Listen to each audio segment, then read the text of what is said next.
Hello दोस्तों, स्वागत है आपका हमारे यूट्यूब चैनल GDR राजेश पर। कल हमने पढ़ा था कि यूकैरियोटिक कोशिका किसे कहते हैं और प्रोकैरियोटिक कोशिका किसे कहते हैं। ठीक है, अब हम क्या देखेंगे, अब हम देखेंगे कि कोशिकांग किसे कहा जाता है। ठीक है, तो कोशिकांग किसे कहते हैं। जैसे बात कर ले हम लोग कोशिकांग की आवश्यकता क्यों पड़ी, आखिर कोशिकांग क्यों पढ़ते हैं। ठीक है, तो पहले अगर हम लोग बात करें कि सेल का कार्य क्या होता है, यानी कि कोशिका का कार्य क्या होता है, तो हम लोग क्या कहेंगे कि यह हमारे शरीर की कार्यात्मक इकाई है। ठीक है, कार्यात्मक तथा संरचनात्मक इकाई है। कार्यात्मक इकाई कहने का मतलब क्या है कि हमारे अंदर जो रेस्पिरेशन हो रहा है, जो भी प्रक्रिया हो रही है, हम लोग श्वसन ले रहे हैं, सांस ले रहे हैं, हम लोग को जो ऊर्जा मिल रही है, हम लोग जो खाना खा रहे हैं वो सब पच रहा है, कैसे रहा है, हम लोग के अंदर ब्लड जो है वो कैसे मूव कर रहा है, कैसे हम लोग जीवित हैं। तो हम लोग के ये पूरा एक्टिविटी जो हो रहा है बॉडी के अंदर, ठीक है, ये बॉडी के अंदर जो सारी प्रक्रिया हो रही हैं, वो प्रक्रिया करने के लिए क्या होता है, केवल सेल अकेले उत्तरदायी नहीं है। ठीक है, अब सेल के अंदर जो छोटे छोटे पार्ट हैं जिसे हम लोग सेल ऑर्गन्स कहते हैं, ये सारे एक्टिविटी करते हैं।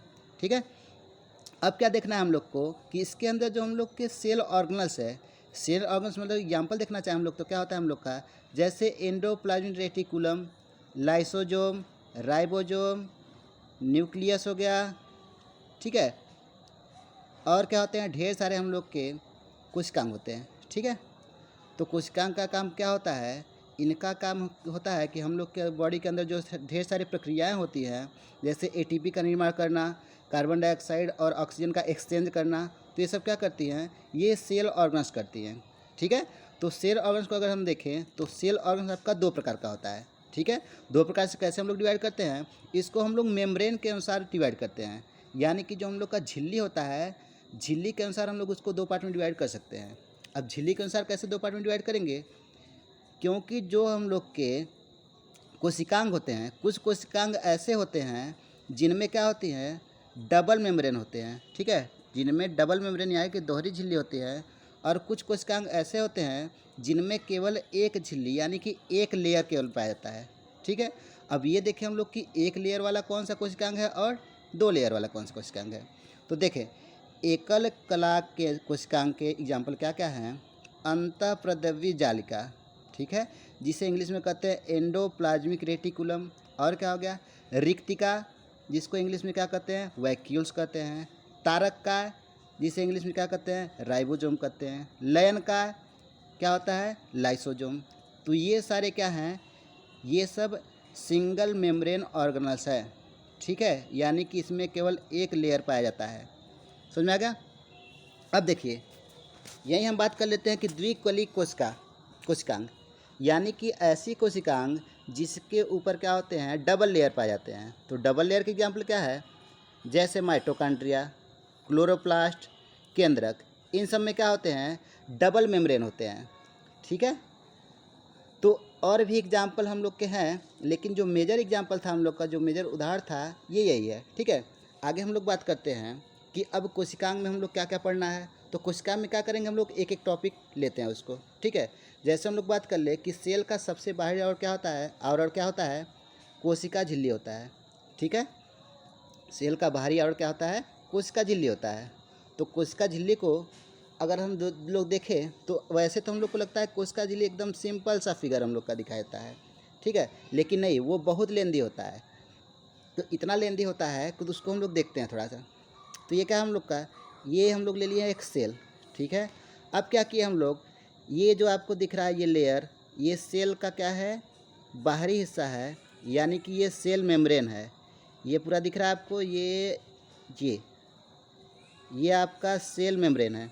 ठीक है, अब क्या किए हम लोग, अब सेल मेम्ब्रेन को हम लोग क्या किए, ये थोड़ा सा पार्ट ये काट लिए। ठीक है, अब थोड़ा सा पार्ट काटेंगे बाद क्या करेंगे, अब इसको हम लोग क्या किए, इसको जूम कर दिए। ठीक है, जूम मतलब बड़ा कर दिए।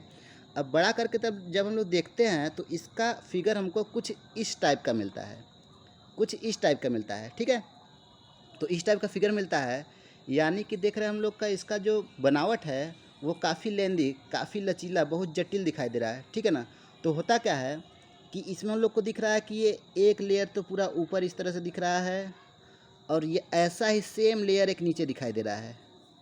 ठीक है, ये क्या होते हैं, इसको फास्फोलिपिड बोलते हैं। ये फास्फोलिपिड होगा, और ये फास्फोलिपिड हो गया।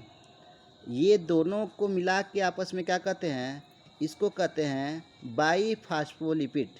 ठीक है, यानी कि दोहरी लिपिड से ये हम लोग का कोशिका झिल्ली बना होता है।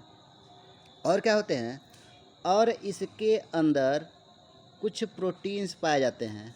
ठीक है, तो कुछ प्रोटीन्स पाते हैं, तो कैसे पाते हैं, कुछ प्रोटीन सेल मेम्ब्रेन के बाहरी हिस्से में पाए जाते हैं, कुछ प्रोटीन सेल मेम्ब्रेन के आंतरिक हिस्से से टच करते हुए पाए जाते हैं, और कुछ प्रोटीन ऐसे होते हैं जो कि आंतरिक और बाहरी दोनों हिस्से में पाए जाते हैं।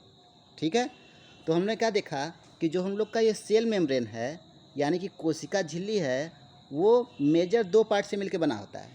ठीक है, किससे मिलकर बना होता है, एक तो बना होता है बाई फास्फेट लिपिड से बना होता है, दूसरा क्या होता है, प्रोटीन से मिलकर बना होता है।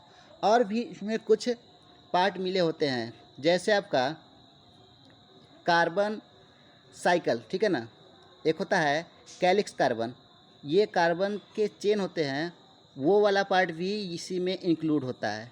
ठीक है, अब देखिए, अब इसको हम लोग और अच्छे से देखना चाहे कि ये हम लोग का जो सेल मेम्ब्रेन होता है, तो हमने क्या देखा है कि जो सेल मेम्ब्रेन होता है वो क्या करता है, वो अनावश्यक पदार्थों को, जो हम लोग को सेल के अंदर अनावश्यक पदार्थ होते हैं, अपशिष्ट पदार्थ होते हैं, उनको क्या करता है, बाहर करता है, और जो आवश्यक पदार्थ होते हैं उनको सेल के अंदर करता है।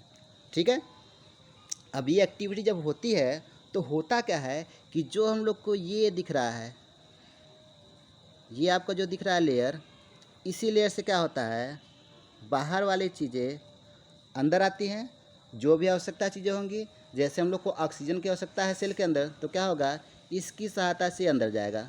ठीक है, ये इसकी सहायता से अंदर जाएगा, समझ में आ रहा है, ये जाते हुए ये आपका जाएगा ये सेल के अंदर। ये समझ पा रहे हैं ना कि ये सेल का बाहरी हिस्सा है, ये वाला हिस्सा है ये। अब ये वाला हिस्सा है तो क्या करेगा, यहाँ से एंट्री करेगा हम लोग का कोई भी हम लोग का सब्सटेंस है, कोई पदार्थ है, यहाँ से एंट्री करेगा और ये धीरे धीरे ये जाएगा आपका इसके अंदर। ठीक है, कहाँ पे जा रहा है हम लोग देख रहे हैं, यहाँ पे आपका, यहाँ से सेल के अंदर से गया, ये पूरा एंटर करते हुए ये सेल के अंदर चला गया। ठीक है, तो ये जो हम लोग का लेयर है, ये लेयर यही वाला है, इसी को हम लोग क्या किए हैं, जूम करके यहाँ पे किए हुए हैं। समझ में आ गया, तो ये क्या होता है, ये सेमी परमेबल होता है, अर्धपारगम्य होता है। तो अर्धपारगम्य से क्या होता है, मतलब क्या होता है कि जो छोटे कण होते हैं वो अंदर चले जाते हैं और जो बड़े कण होते हैं वो अंदर नहीं जाने पाते हैं। ठीक है, और क्या होते हैं, और जो हार्मफुल बैक्टीरिया होते हैं, ठीक है, तो हार्मफुल बैक्टीरिया है तो वो हमारे बॉडी में जाएगा तो हमारे लिए वो क्या करेगा, हमारे सेल के अंदर नुकसान पहुंचाएगा। इसीलिए क्या करता है, ये इसको एंट्री नहीं देता है। बाई चांस इसके अंदर एंट्री हो भी जाती है तो क्या होता है, ये फिर सेल इसको बाहर निकाल देता है। इतना समझ में आया। चलिए आगे हम लोग बात करते हैं कि हम लोग देख रहे हैं कि ये हम लोग का जो ये कोई भी सब्सटेंस या फिर कोई भी अपशिष्ट पदार्थ या फिर ऑक्सीजन हम लोग का जो अंदर बाहर जा रहा है वो क्या कैसे जा रहा है, वो एक प्रोसेस के थ्रू जा रहा है, एक प्रक्रिया के दौरान जा रहा है। किस प्रक्रिया के दौरान जा रहा है, एक तो प्रक्रिया आपका है परासरण और एक प्रक्रिया आपका है विसरण। ठीक है, अब हम देखते हैं परासरण किसे कहते हैं और विसरण किसे कहते हैं। तो देखिए, जब कोई द्रव उच्च सांद्रता से निम्न सांद्रता की ओर गति करता है तो उसे परासरण कहते हैं। ये समझ में आ गया, यानी कि जो परासरण हम लोग का होता है वो किस से रिलेटिव है आपका, वो लिक्विड यानी कि द्रव से रिलेटिव है।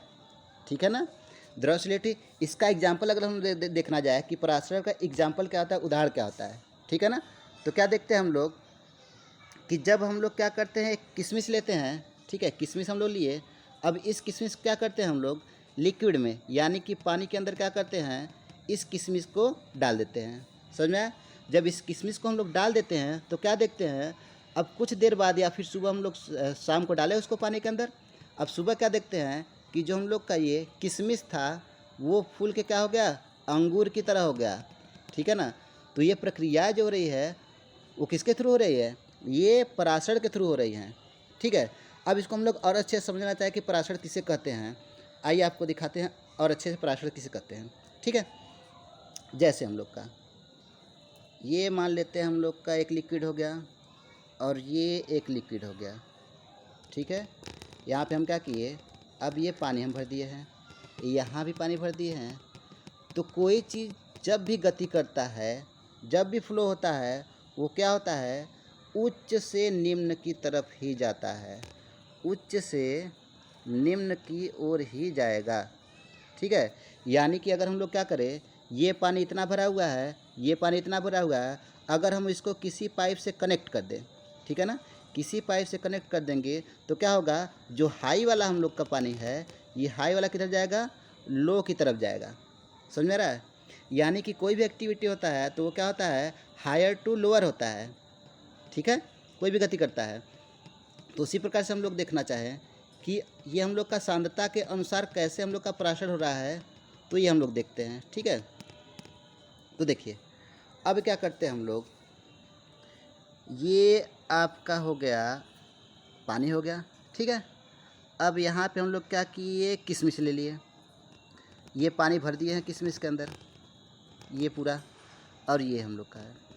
जब हम लोग बात करें अंगूर की बात करते हैं, यानी कि किशमिश की बात करते हैं, तो किशमिश के अंदर जो तरल पदार्थ होता है वो क्या होता है, बहुत गाढ़ा होता है। ठीक है, बहुत गाढ़ा होता है। जब गाढ़ा है यानी कि उसकी सांद्रता क्या है, अधिक है, और पानी की सांद्रता क्या है, कम है। जब पानी की सांद्रता कम है और इसकी सांद्रता अधिक है तो होगा क्या कि इसके जो मॉलिक्यूल्स है वो यहाँ पे आना शुरू कर देंगे, हाई से लो जाना शुरू कर देंगे। ठीक है ना, जब ये यहाँ से यहाँ जाएंगे तो इनके बीच जो खाली स्थान बचेगा वो कौन पूरी करेगा, पानी पूरी करेगा। इसी प्रकार से क्या हो जाएगा, इसमें का जो मीठापन है वो पानी के अंदर चला जाएगा, और पानी किसके अंदर चला जाएगा, किशमिश के अंदर चला जाएगा। इसी प्रकार से क्या जाएगा, किशमिश पूरा फूल जाएगा। तो ये जिस प्रक्रिया के अनुसार हो रही है, इस प्रक्रिया को हम लोग क्या कहते हैं, परासरण कहते हैं। समझ में आ गया? अब सेम प्रक्रिया हम लोग का क्या होता है, विसरण। अब विसरण में क्या होता है, अब विसरण की अगर बात करें हम लोग का, तो ये क्या होता है, ये द्रव में उपस्थित जो गैस होता है, द्रव में उपस्थित जो गैस होता है, गैस के स्थानांतरण। ठीक है ना, यानी कि गैस एक्सचेंज जब होता है तब ये प्रक्रिया क्या कहलाती है, विसरण। जैसे क्या होता है हम लोग का, जैसे हम लोग का ब्लड जब हम लोग के बॉडी के अंदर रहता है ब्लड, ठीक है, तो ब्लड जब हम लोग का होता है तो हम लोग जब सांस लेते हैं, जब सांस लेते हैं तो हम लोग के मुंह से, नाक से क्या जाता है, ऑक्सीजन जाता है। जब ये ऑक्सीजन जाता है तो ये ब्लड के थ्रू ही जाता है। ठीक है, खून के थ्रू जाता है। जब ब्लड के थ्रू जाता है तो क्या करेगा, वो अंदर से कार्बन डाइऑक्साइड क्या करता है, बाहर निकाल देता है, और ऑक्सीजन क्या कर लेता है, अंदर ले लेता है। तो ये जो एक्सचेंज हो रहा है ये किस प्रक्रिया के अंदर अनुसार हो रहा है हम लोग का, ये विसरण के अनुसार होता है। समझ में आ गया ये? चलिए अब हम लोग क्या करते हैं, अब कोशिका झिल्ली हम लोग पढ़ लिए। अब कोशिका झिल्ली के कार्य क्या है, अगर ये देखना चाहे तो क्या होता है, देखिए कोशिका झिल्ली का कार्य। पहला कार्य है, यह कोशिका को निश्चित आकार प्रदान करता है। समझ में आ गया? अगला, यह कोशिकांगों को सुरक्षा प्रदान करता है, क्योंकि हम लोग का ये सेल हो गया। अब इसके अंदर क्या होते हैं, कोशिकांग होते हैं। अब अगर बाहर हम लोग को ये आवरण मिल जा रहा है तो क्या होगा, जो भी अंदर हम लोग का कोशिकांग है इन सबको बाहरी आघातों से कोई भी चोट नहीं पहुंचेगा। ठीक है ना, तो इस प्रकार से क्या हो रहा है, यह कोशिकांगों को सुरक्षा प्रदान कर रहा है। समझ में आ गया? अगला, कोशिका में पदार्थों के परिवहन को नियंत्रित करता है। तो क्या देखें हम लोग कि परासरण जो हो रहा है हम लोग का, जो विसरण हो रहा है, ये किसके थ्रू हो रहा है, यह कोशिका झिल्ली के थ्रू ही हो रहा है। ठीक है ना, तो इसलिए हम लोग कह सकते हैं कि कोशिका में पदार्थों के परिवहन को नियंत्रित करता है कोशिका झिल्ली। समझ में आ गया? अगला, यह कोशिका द्रव्य की सांद्रता को नियंत्रित किए रहता है।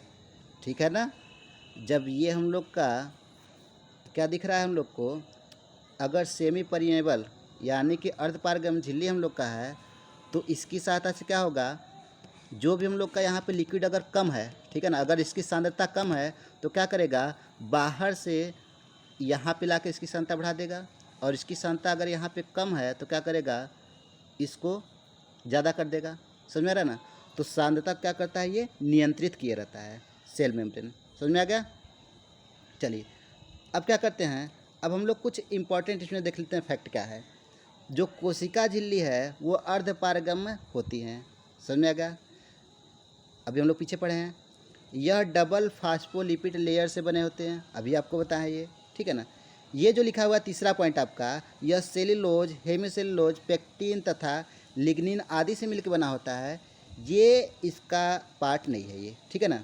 ये जो है वो किसका है, ये सेल वाल का पार्ट है, ये सेल वाल का पार्ट है, यानी कि कोशिका भित्ति। जो कोशिका भित्ति आपका बना होता है वो किससे बना होता है, सेलुलोज, हेमीसेलुलोज, पेक्टिन तथा लिग्निन आदि से मिलकर कोशिका भित्ति बना होता है, ठीक है।